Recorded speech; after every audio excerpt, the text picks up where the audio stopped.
Smarterfan.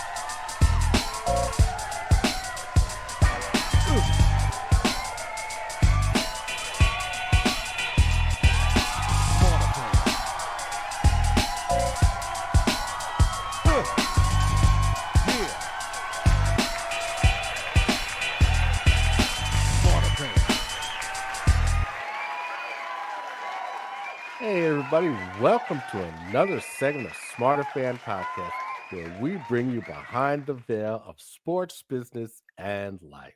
I'm Joe, and this is Barry. How you doing, Barry? I'm doing good. I'm doing the Kendrick Lamar shuffle. Dun, dun, dun, dun, dun, dun, dun, Yeah. dun. Oh, I'm sorry. I got carried away. Oh my goodness. What a Super Bowl. What a Super Bowl. How you doing, my Mm, friend? I'm doing all right. I'm hanging in there. Good, Cold as good. hell down here, but I'm hanging in there. Well, you could be outside. You could I be outside. was. Oh, okay. Okay, that explains it. That Yeah, explains it. yeah, Good to see you. yeah. So tonight I'm going to talk about a New York icon by the name of Rod Gilbert. Now, he was Oh, born in Montreal and he grew up a Montreal Canadiens fan. And he played his junior hockey in the Ontario Hockey Association. He did that for 3 years. Now, in a freak accident on the ice, he broke a vertebra in his back, and mm. he he almost lost a leg in a botched surgery to try to repair his back. So, but Oh, wow. he miraculously he recovered from that, and he joined the Rangers near the end of the 61 season, and he soon became a fan favorite. Now, now his career was almost derailed a second time because he had another back operation, and that put him out of commission for half of the 66 season. So Wow. now he bounced back in 67 with 28 goals, um, while playing on the famed gag line with Vic Hatfield and John Rattel. Now, a gag that stood for goal a game. That's what that line did. They scored a goal a game, at least. So now he played on Team Canada in 72 against the Russians, and he won the Bill Masterson Trophy for perseverance because of his back injuries. So Mm. now, in the beginning of the 77-78 season, he got into a contract dispute with the Rangers GM, and he retired after the 78 season. So now his number was retired in 79 at the Garden, and he Mm. did a stint coaching the New Haven Nighthawks uh, for a period. And he also owned a restaurant in the city. Mm. And he worked in community relations for the Rangers for a while, Mm-hmm. and he was inducted into the Hall of Fame in 82. Oh, wow.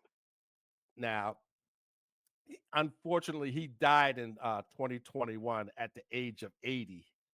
Mm. Uh, he was an 8-time All-Star, and he holds the team record for most goals with 406 and the most points with 1,021. Really? Oh, yeah. Yeah. So Oh, now I'll never forget. It was either the 74 or 75 playoffs. The Rangers were playing the Flyers, and Bob Kelly was pummeling Gilbert all night long. So during a face-off, Emil Francis, who was the Rangers coach, he takes Gilbert off of the ice and he sends out one of his bruisers, Ron mm. Harris, to play right wing in his place. So as soon as the referee dropped the puck, Harris dropped the gloves and beat the hell out of Kelly. I mean, he just beat the hell out of him. So that took care of that. you know? That's what cracks me up about hockey, boy. Boy, so man, yeah, I love hockey for that. That's so funny. Oh yeah, yeah. That was the best part about it. The fights. You Oh man, them guys are ball. And how they were able to keep balance on skates has always been a mystery to me.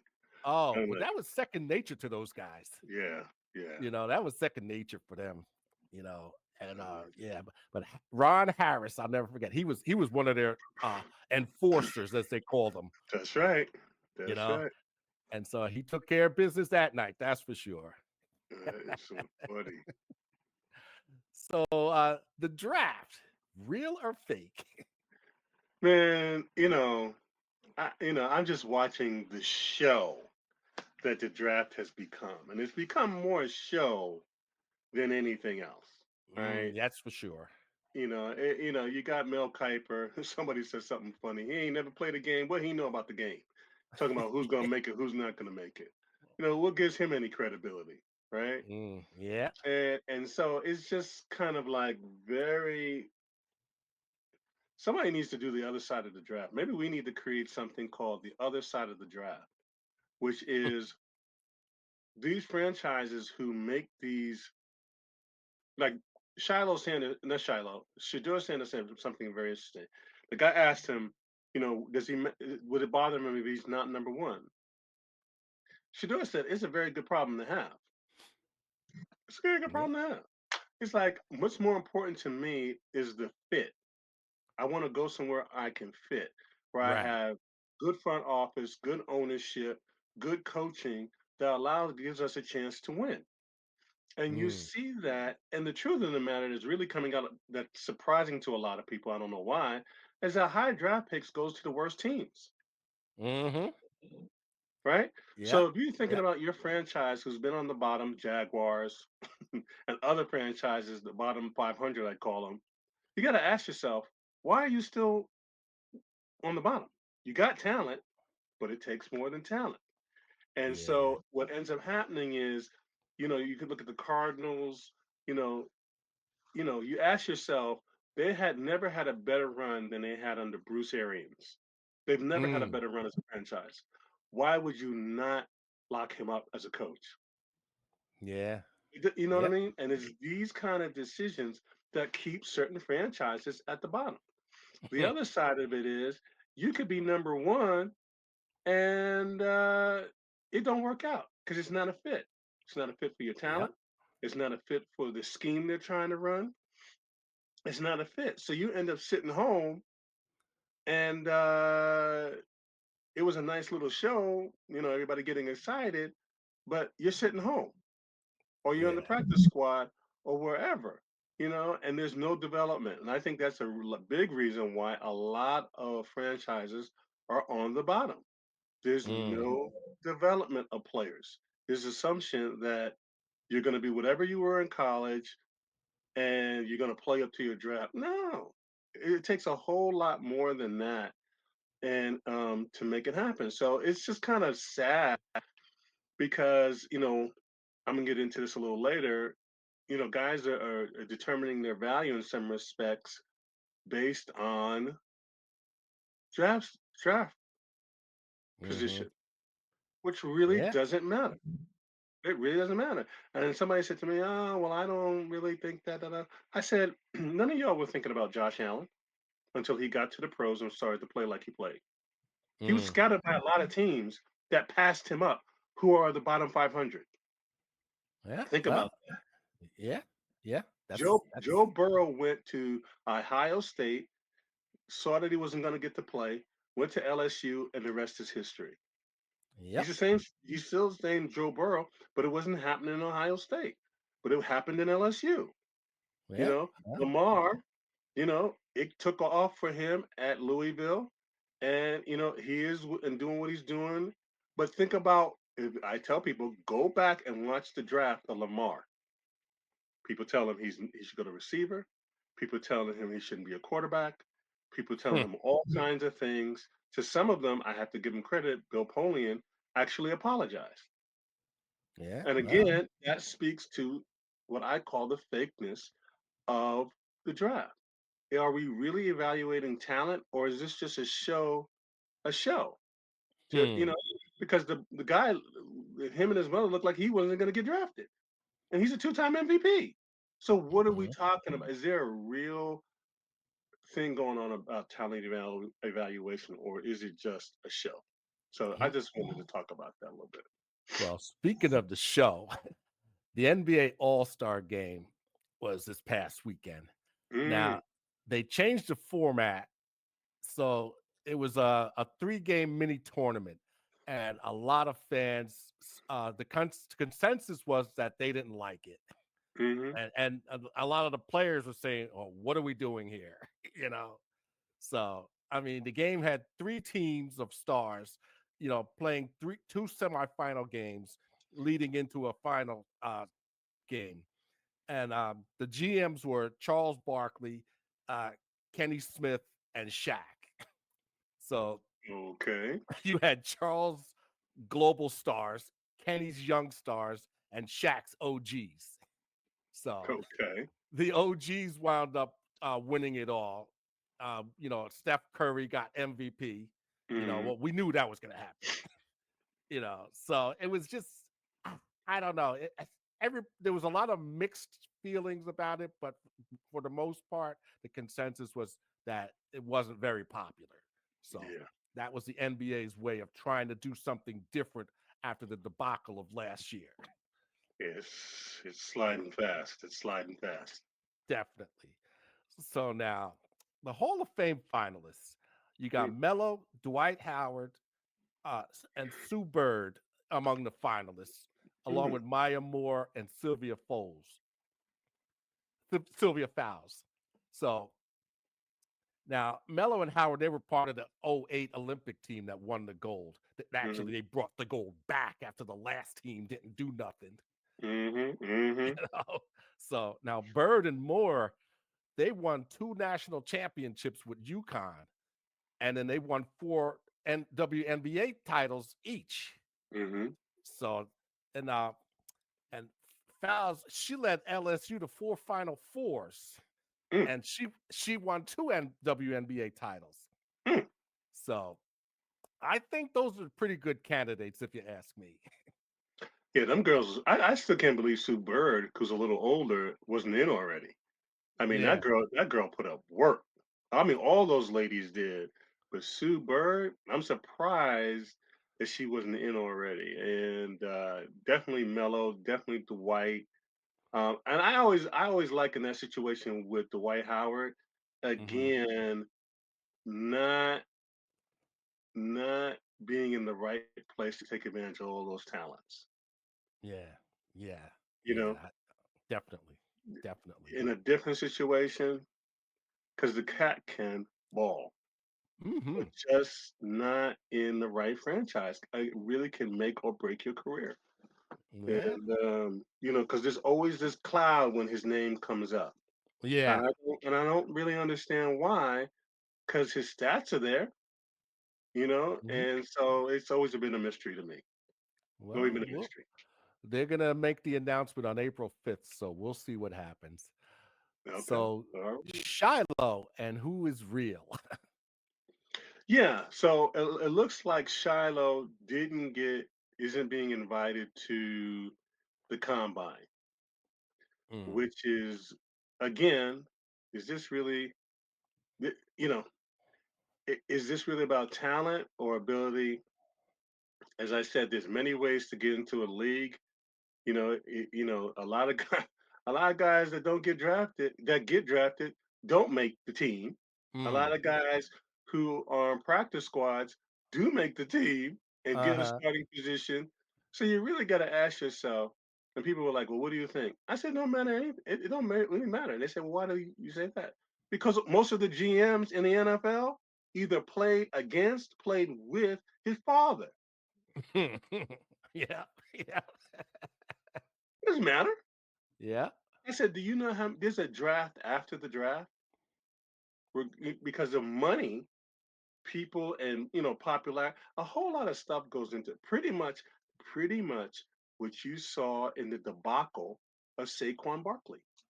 Mm, That happens in the same way in a draft. mm. Jalen, all those guys you saw win the Super Bowl, Carter, all that front line. Makai Becton, the big old offensive guard, Guess who he was picked by number one, and they Uh, let him go. the Jets. Here you go, Yeah, the yeah, Jets. So Saquon, you see what I'm saying? So hold on, he's at number one. It doesn't seem to be working out with the Jets. Harry Roseman picks him up. He's an All Pro. yeah. For whatever When reason, they the since they Giants decide moved to him let to Saquon guard, go. Oh, we don't need a running back, yeah, they moved him from left tackle to guard, and he flourished. right? And he flourished, right? So you say Saquon, and was something wrong with Saquon? No. What was wrong? Wrong franchise. Didn't know how to Mhm. use him. They rolled the dice from the quarterback that they didn't really believe in, and we see how that worked out. And I don't think necessarily Jones is a bad quarterback, but how can you go through two or three head coaches and you don't have no? Listen, how we talk about the Giants. You don't hear anything about a receiver until neighbors. You Mhm. don't hear. So who's been drafting these guys? Who, you know what I'm saying? After Eli, who? Like I had to tell somebody, do you realize Saquon had been the offense for them? Period. Yep, Until he got hurt. yep, And then they yep. franchise him. So he does the work to get paid, but you don't want to pay him.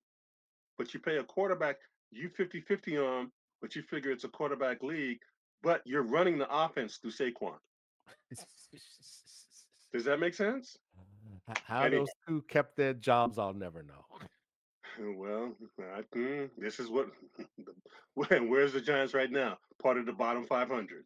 Uh huh. Uh huh. You see? You see? You see? Unbelievable. Unbelievable. Unbelievable, my friend. Unbelievable. So that's why I said that what I said, real or fake.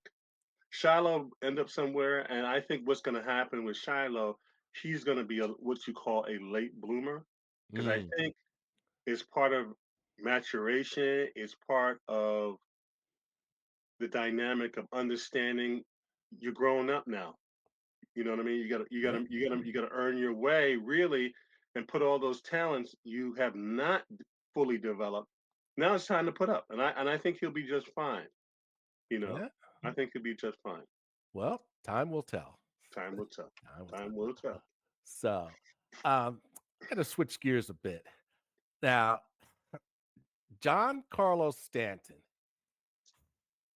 it's like Humpty says, it's just the same old song. As he's not going to make opening day again because he's got tendonitis in both elbows. Yeah, He hasn't swung a bat in at least 3 weeks. yeah, So, they said he's been dealing with this since last season. yeah. So, so, I mean, now I have to say this. I have to get this off my chest. Okay. For the life of me, I don't understand how the Yankees still have that third base coach after Stanton is on second in the World Series and on a base hit that everybody in the world knows he can't run, and he's sending him home. We rang in the new year by the time Stanton got to home plate. I mean, I just had to get that off my chest. Oh, you kill me with that. I knew it was coming. I was just waiting. I said, I know Joe's not gonna let this lie. I just wait, Barry, just wait. Don't bring it up Yeah. because you know it's coming. But this is what you prove my point. It's in every sport. You have people who are not coaches. They don't have a clue. They don't Mm-mm. know what they're doing. Nope. They're picking up a check and they have just no clue. Mm. They didn't have any clue. Yeah. And that brings me I knew you were gonna bring that up. I was just waiting. I was just waiting. Yeah, but hey, I like I said, I had to get that off my chest. I'm glad you did because it proves such a big point of why franchises end up losing the big one or they are the bottom 500. Because just incompetent coaching, incompetent ownership, and Mm. people just don't know what they're doing. I Yeah. mean, you got some people who will actually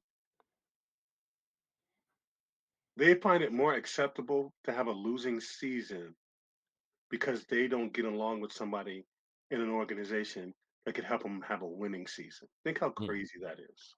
yeah, yeah. It's actually I really don't. stupid, but that's I'm like, I'm going to give up this championship because I hate this guy or I can't get along with this guy. I figure out how to get along with them so we can win a championship. And who's taking the most of the beating? The athlete. well. Look at what the Marlins used to do. Every time they won a World Series, then they'd blow the team up. They blow the team up. Yeah. And I guarantee you the reason why they did that because somebody was in a position where their value was being questioned because they were incompetent. Hmm. Yeah. So the way to get the stink off of you is blow it up, Yeah. Yeah. right? So we start all over again. That gives you another cycle of checks for you to get, Hmm. and here we go. Yeah. I'm telling you, it happens all the time, my friend. Well, th- bad organizations. That's what you've been talking about. So, I'm trying to tell people. Hertz and the rest, Lamar, Josh Allen. Hey, you brought those up. Listen, and I'm telling you, you now have and it's very glaring because I always go back to what it took for Hertz, AJ Brown to get to where they're getting. Again, not highly valued during the draft, not Mm, highly valued, not yeah. highly valued, but yet been to the Super Bowl twice, Mm-hmm. major pieces twice. So all the quarterbacks who've been getting the big contracts and the big this, the big that, and the big expectation sat at home. Mm. Lamar, Burrow, Josh Allen. While Hey, Hurts twice went to the bowl and won it the second time. best example of that is Tom Brady. The best. You proved my point. You proved my point. He's What the was he? best 190? example. Was he Oh no, 199? something like that, or 106, something like that. You see what I'm saying? So you got it. Not even his college coach said that. Not even his college coach thought he'd be all what he because there's an intangible about how bad a guy wants it. Like the Cardinals drafted that guy Rosen, who was got Mm. his chest sticking out. I'm going to be this. I'm going to be that. I'm going to be that. You're going to be going home Yeah. because you couldn't cap again. It could be organization. It could be speed of the game. It's a different game at a pro level, and it's just a different game. And it is what it is. And it happens every season. One, Yeah. twos, and threes, they don't make it. It was just like I was listening to this other guy, Chesney, who's got a podcast, and he was talking about go when he was on the Jets. Their number one pick was this kid from Ohio State, I think, Goldston. They paid him all this money, and they said they basically, as offensive linemen, tortured that kid. He looked like Tarzan, but played like Jane. So they would just ragdoll him all practice until he finally, after 3 or 4 seasons, they said it's not going to work out. He looks great. He had a great career. We drafted him number one. They But said that about Tony Mandrich. Remember him? remember him? Yeah, they said he was. 330, Yeah, 6'6", dot, dot, dot, dot, dot. and And he got they dragged. said Reggie White tossed him around like a rag doll. Yeah. So,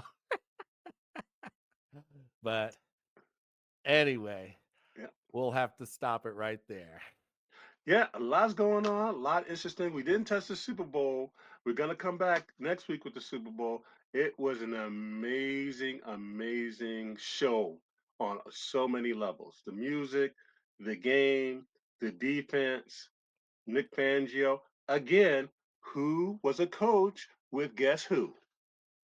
Yep, The yep, Jets. The yep. Jets. The So, Jets. And they let him go.